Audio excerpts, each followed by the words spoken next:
사도행전 1장 4절 5절 신약성경 187쪽입니다. 우리 같이 한 목소리 읽겠습니다.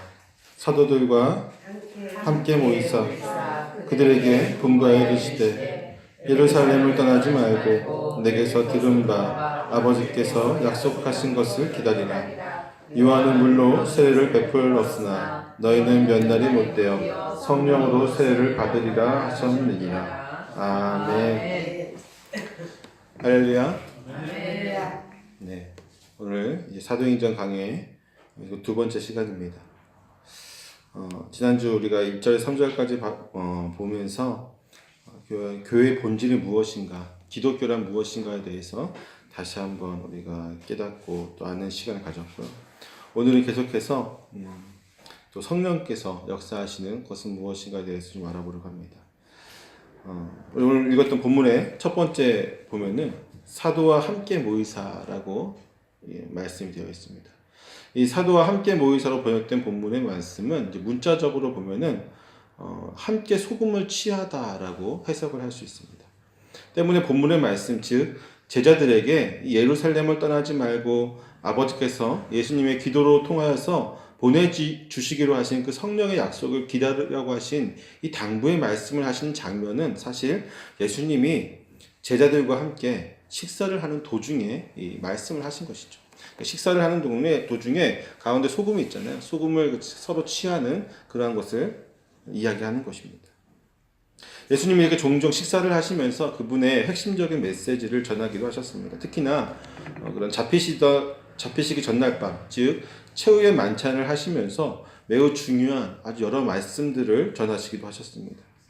오늘 본문에 약속하셨던 이 성령도 바로 이때 최후의 만찬 때에 언급하셨던 약속을 다시 한번 이야기하신 것입니다. 이 말씀은 사실 이 누가라고 하는 저자가 의도적으로 넣은 것이죠.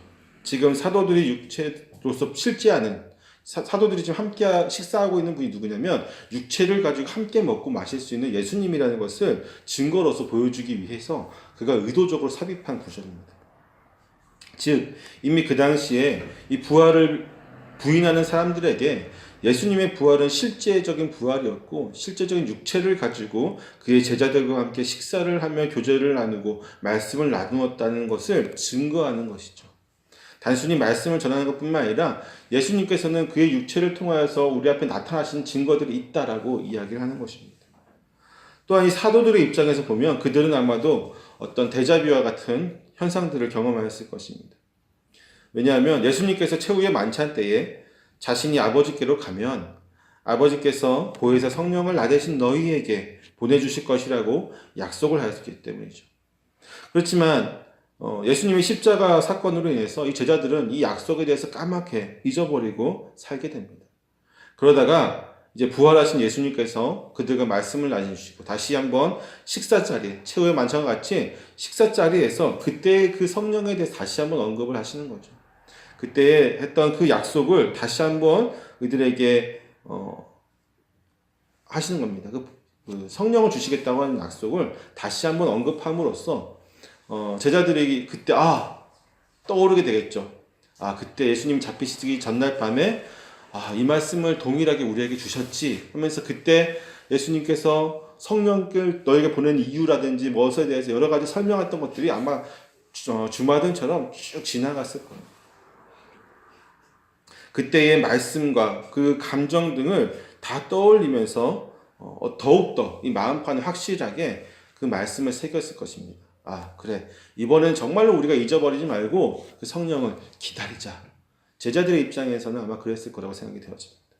그렇다면 예수님은 왜 성령의 약속을 기다리는 말씀을 제자들의 마음이 새겨지도록 이렇게 강하게 암시한 것일까요? 그것은 제자들이 이 성령을 받아야만 이 땅 위에서 예수님이 없는 이 땅 위에서 온전한 사역을 감당할 수 있기 때문입니다. 아멘. 예수님께서 최후의 만찬에서 이 보혜사 성령을 아버지께서 보낼 것이라고 말씀을 하시죠.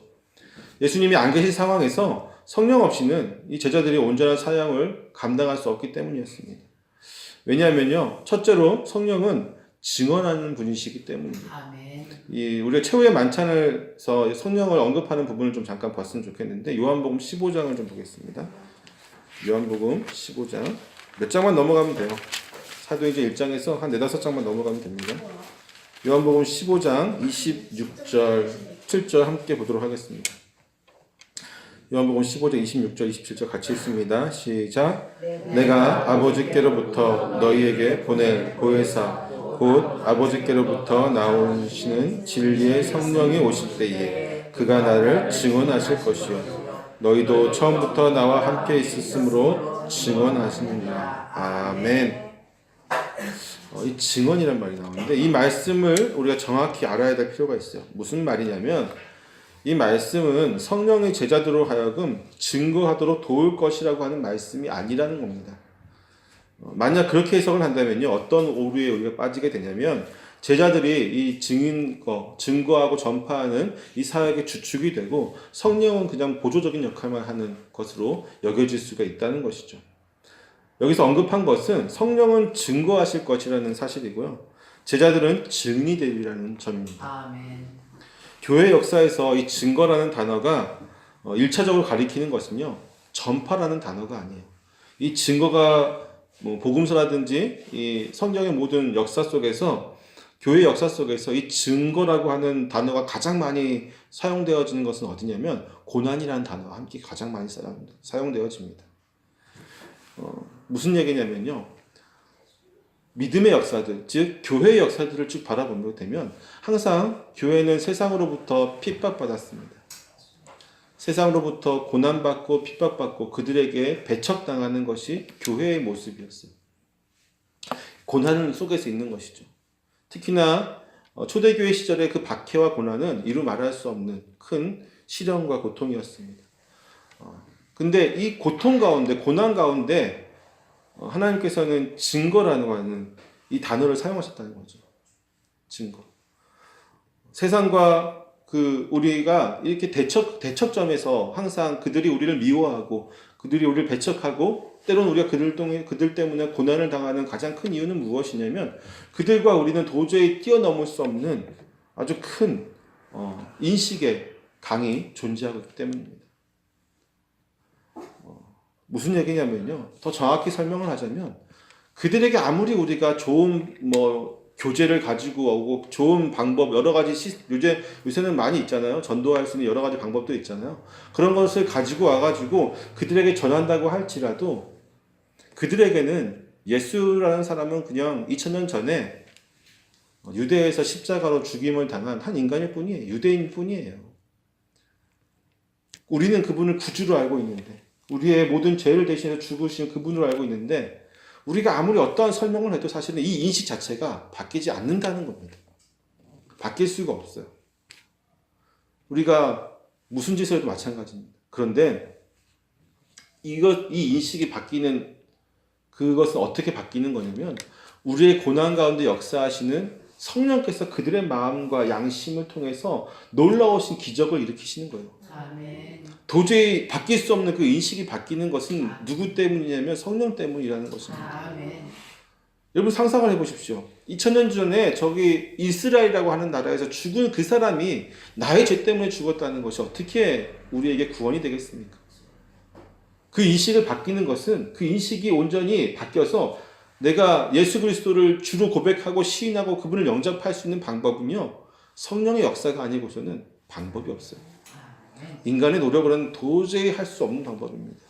때문에 바울은 이렇게 얘기해요. 나와 아볼로는 씨를 뿌리고 물 주는 자일 뿐이지 그것을 키우시고 자라나게 하시는 분은 아버지 하나님이시다. 주님이시다. 우리는 단순히 그냥 제가 말씀을 전파하고 우리는 삶 속에서 또 우리의 고난된 삶, 또 우리가 그분의 믿음으로 사는 이 삶을 통해서 사람들에게 증거하고 증인이 돼서 사는 것이죠. 그들에게 예수의 삶이 무엇인지를, 기독교인의 삶이 무엇인지를 보여주면서 증인으로서 삶을 살아가는 것이지 우리가 통해서 그들의 인식이 바뀌는 게 아니라는 거예요. 아멘. 언제나 그 주체는 누구냐면 성령이라는 것입니다. 우리가 이것을 착각하면 안 돼요. 이것을 착각하면 우리가 무엇을 하냐면요, 요즘 교회들이 하고 있는 많은 행태들을 하게 되는 겁니다. 여러 가지 해피 무슨 전도법이라든지 고구마 전도법 기타 등등의 어쩌고 하는 거예요. 그런 거 하면서 어떻게든 우리가 열심을 내면은 뭔가 부흥이 이루어질 것 같고 뭔가 교회가 채워질 것 같은 물론 그렇게 해서 교회의 숫자는 채워줄 수 있어요. 근데 그들이 과연 구원받은 백성이냐 하면 그렇지는 않을 거라는 것이죠. 그 인식이 죽을 때까지 안 바뀔 수도 있어요. 그런데 그것을 성령께서 그를 붙잡으신다면 그 마음을 흔드시면 바뀌는 거예요. 여러분 어떻게 예수님을 믿었습니까? 여러분 언제부터 예수님을 믿었어요? 우리의 10년 가운데 예수님 믿는 그 순간부터 그분이 교회 나온 그 순간부터 그분이 나의 구주 되심을 고백하는 분이 있습니다. 그러나 대부분의 사람들은 그렇지 않아요. 교회에 전도해서 와도 이 인식이 바뀌는데 성령께서 그를 만지지 않으면 죽을 때까지 교회에 나오지만 예수와 나는 전혀 다른 사람으로 살아가는 사람들이 많이 있습니다. 단지 종교 의식에 빠져서 사는 거죠. 종교 행위와 종교 의식 또는 이것을 종교 중독이라고도 하는데 거기에 빠져서 이렇게 열심을 낼 수는 있어요. 그러나 그가 구원받은 백성이라고 하면은 그렇다고 우리가 이야기할 수 없게 되는 것이죠.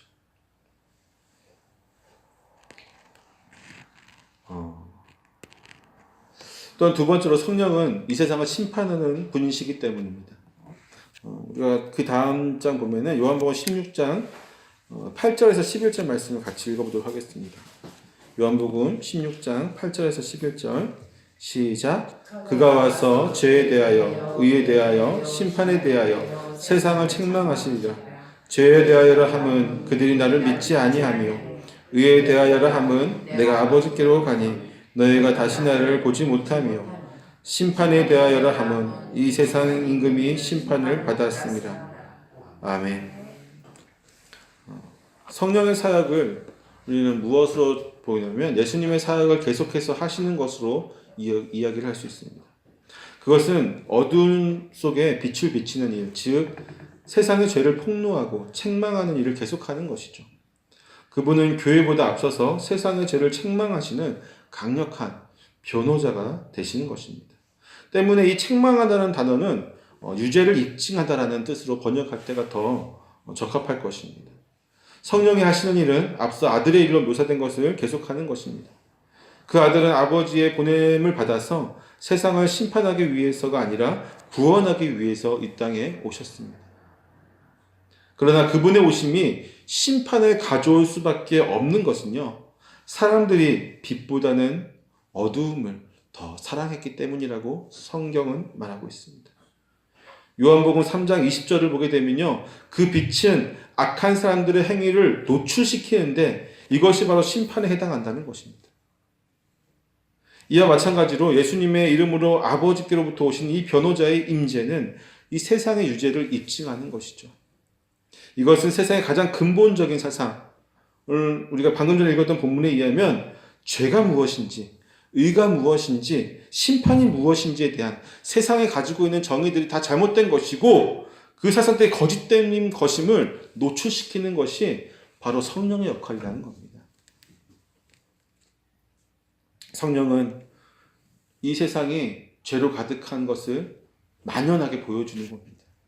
때문에 성령을 받은 사람은요, 즉 우리가 성령을 통해서 예수 그리스도를 주로 영접한 그 사람은요, 이 세상이 얼마나 잘못되어 있는지를 바라보게 됩니다.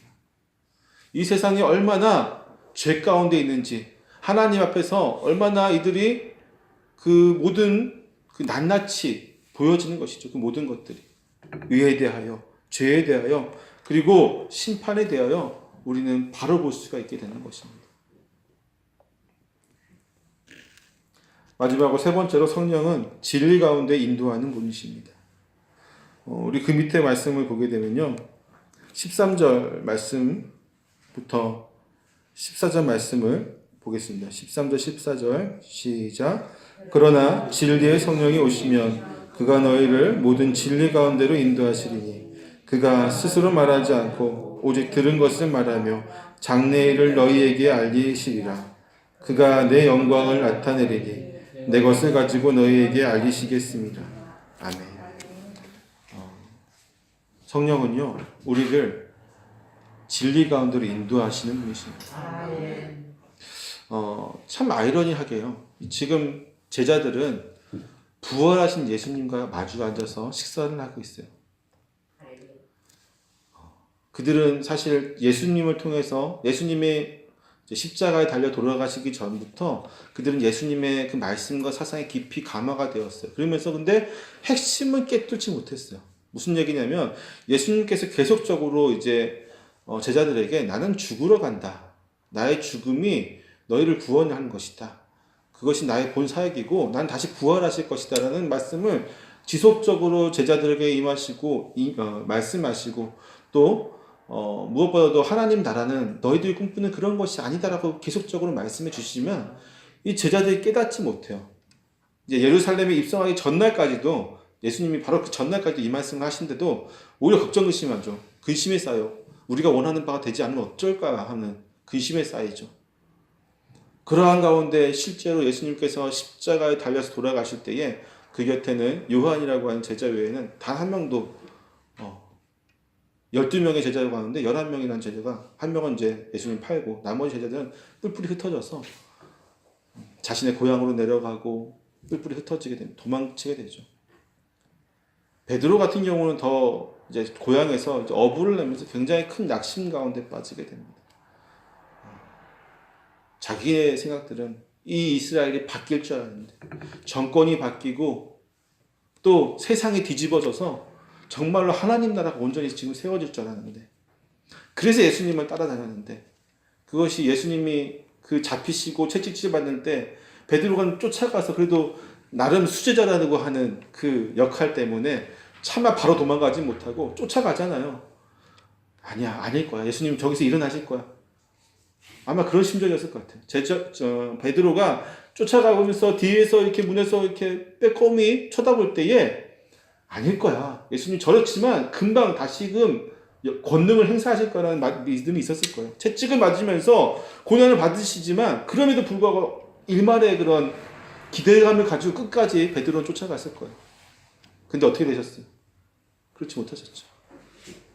그들의 기대가 산산이 무너집니다. 심지어 베드로는 여종 하나가 조그만 꼬맹이 하나가 예수님의 그물이라고 하니까 부인하면서 오히려 예수님을 저어찌하면서 도망가지 않습니까?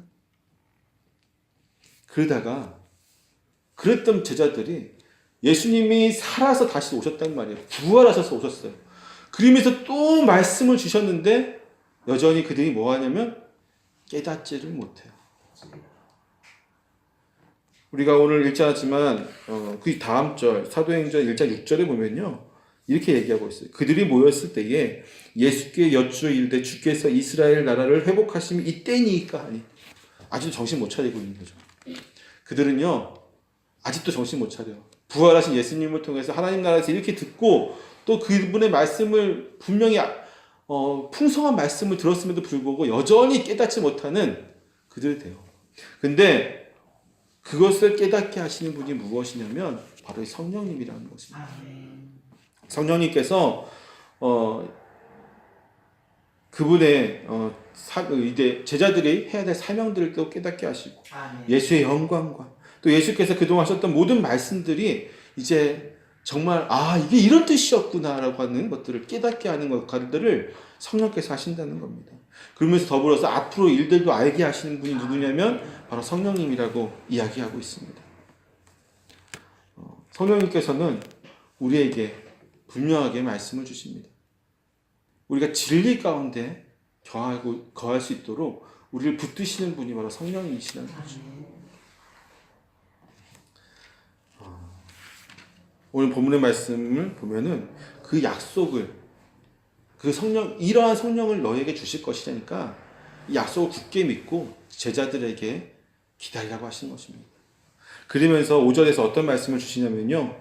요한은 물로 세례를 베풀었으나 너희는 몇 날이 못되어 성령으로 세례를 받으리라고 말씀을 주십니다. 우리가 세례에 대해서 성경에서 두 가지에 대해서 얘기합니다. 하나는 물로 주는 요한의 세례로 가는 물 세례고 다른 하나는 성령의 세례입니다. 요한이 행한 것에 대해서 알 수 있듯이 이 유대교 안에서도 세례가 있었습니다.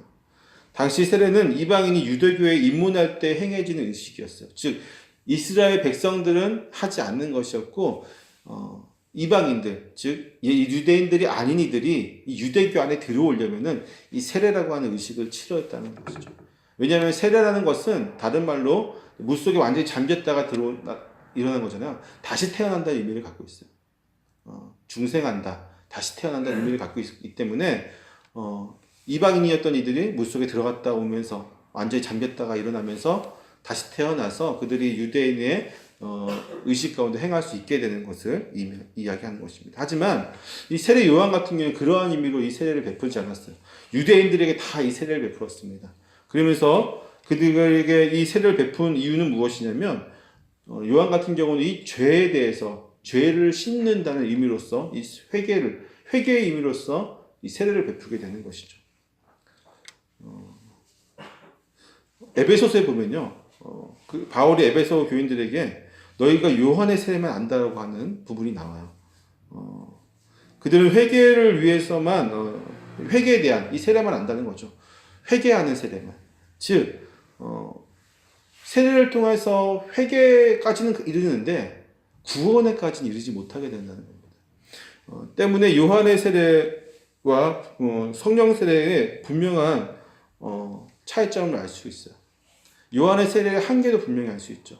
요한의 세례는 결국은 회개하고 그 마음의 그런 죄에 대해서 고백하게 할 수는 있지만 그것이 구원에 이르게 예수 그리스도를 주로 고백하게 하는 구원에 이르는 능력까지는 되지 않는다는 겁니다. 때문에 예수님은 성령을 받으라고 하는 것입니다. 성령 세례만이 오직 예수 그리스도를 주로 고백하면서 참된 구원에 이르게 하는 능력이 있다고 하는 것이죠. 결국 성령 세례는 우리에게 구원을 주지만 물 세례는 그렇지 못하다는 것을 이야기합니다. 물 세례는 상징이고 성령 세례는 본질이라고 할 수 있습니다. 그러나 그렇다고 물 세례가 무의미한 것이냐 하면 그것 또한 아닙니다. 무의미하다면 예수님이 우리에게 그 세례를 하라고 말씀을 주시지 않았겠죠. 물 세례는 예수님을 믿는다는 고백과 하나님의 백성답게 살겠다는 결단을 공식적으로 선언하는 것입니다. 그렇기 때문에 교회에서 이 물 세례를 줄 때에 우리는 내가 이제 하나님의 백성으로 온전히 살아가겠다고 하는 성도들과 하나님 앞에 내가 공식적으로 선언하는 의미를 가지고 있는 것이죠. 기독교 신앙의 핵심이 혼자서 무엇을 이루는 것이 아니라 하나님의 백성이 일원이 되어서 함께 하나님 나라를 이루어가는 것임을 감안할 때에 이 물 세례는 매우 중요한 의미 또한 가지고 있습니다. 이런 점에서 성령 세례를 받고 예수님을 주님이라고 믿는 사람들은 물 세례를 통해서 자신의 신앙을 공식적으로 고백하고 공동체 일원으로 살겠다는 다짐을 해야만 하는 것이죠. 사랑하는 성도 여러분, 성령을 받으셨습니까? 제가 많은 사람들에게 두 가지 질문을 자주 해요. 구원 받았습니까? 성령 받았습니까? 네. 어떤 것 같아요? 여러분 첫 번째 질문, 구원 받았습니까? 네. 구원 못 받으신 분 손 들어보세요. 없어요? 그러면 성령 받았습니까? 네. 성령 못 받으신 분 손 들어보세요. 다 받으셨어요?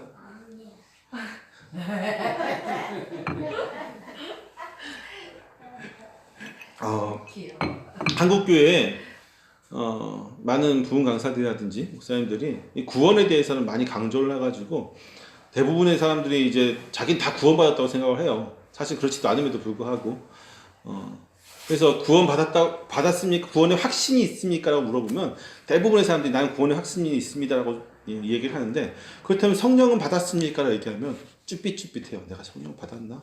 그렇지 못한 것 같기도 하고.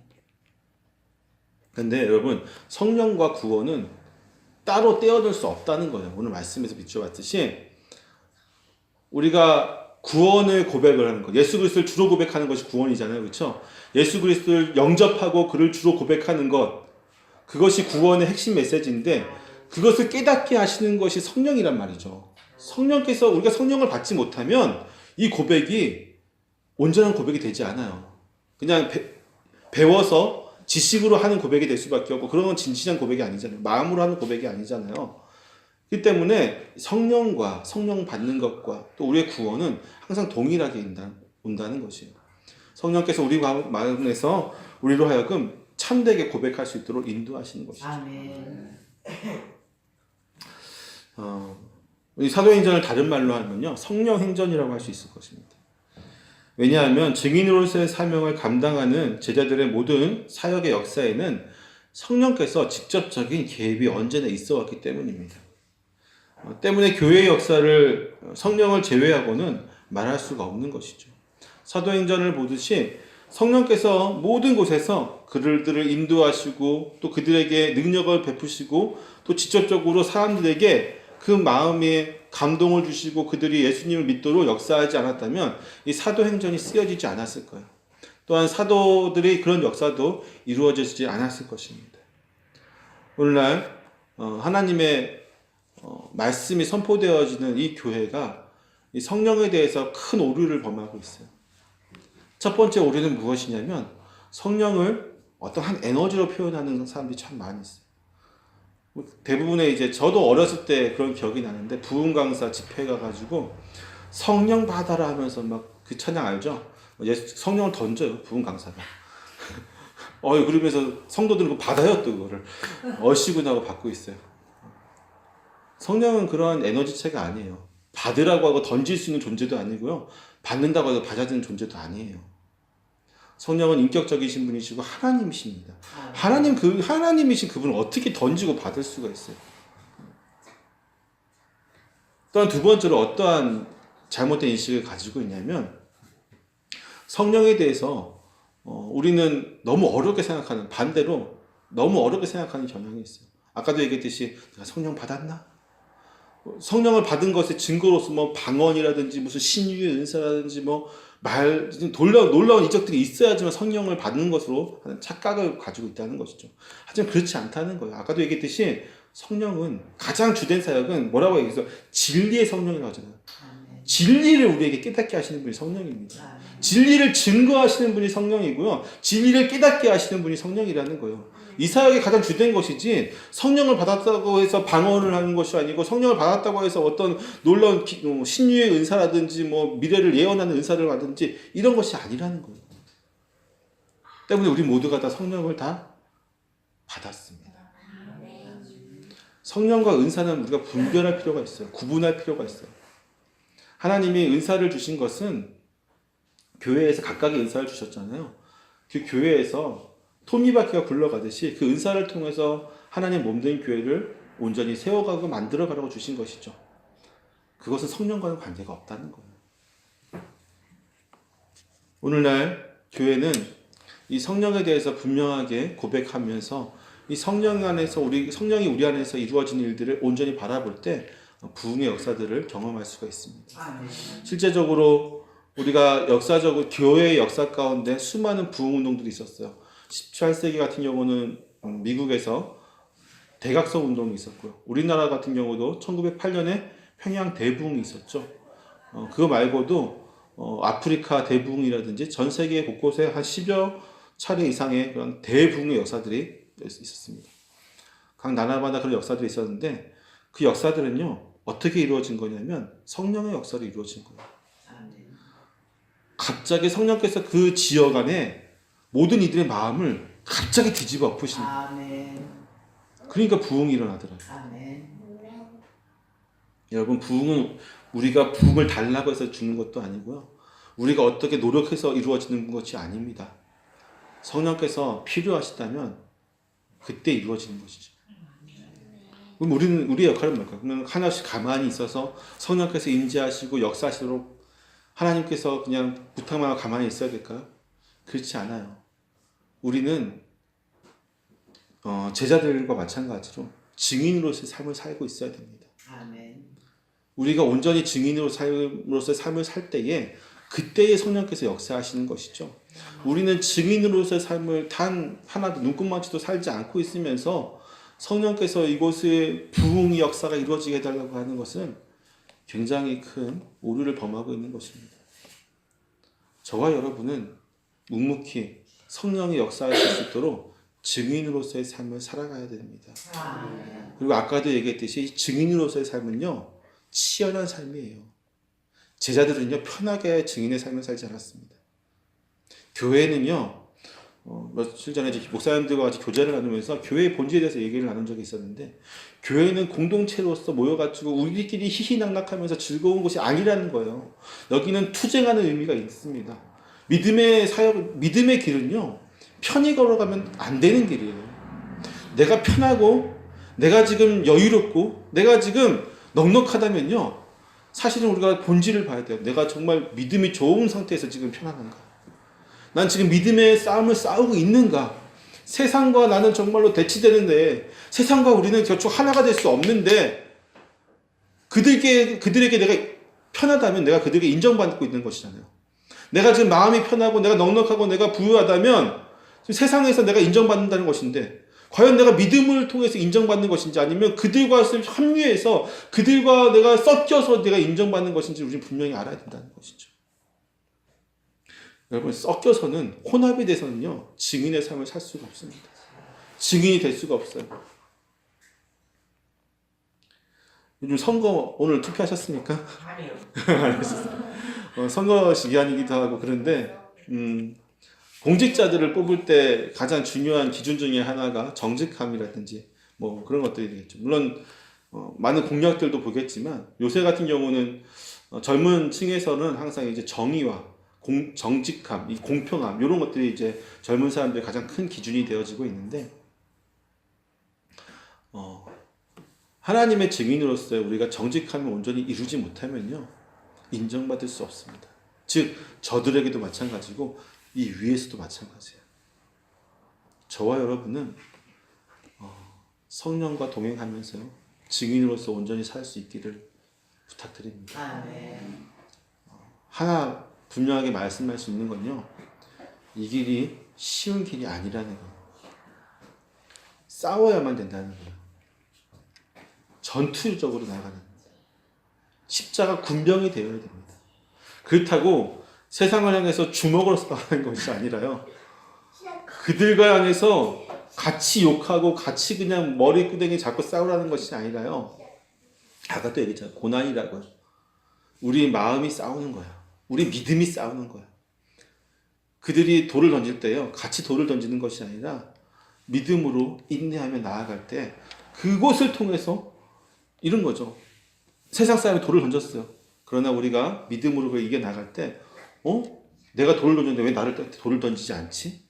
내가 지금 돌을 몇 개나 던졌는데 또 나한테 돌을 던지지 않네? 이렇게 궁금증이 생길 때 성령께서 그 마음을 뒤집어 놓는다는 겁니다. 저와 여러분은 성령께서 가장 역사하기 쉬운 증인의 삶을 살기를 축원합니다. 기도하겠습니다.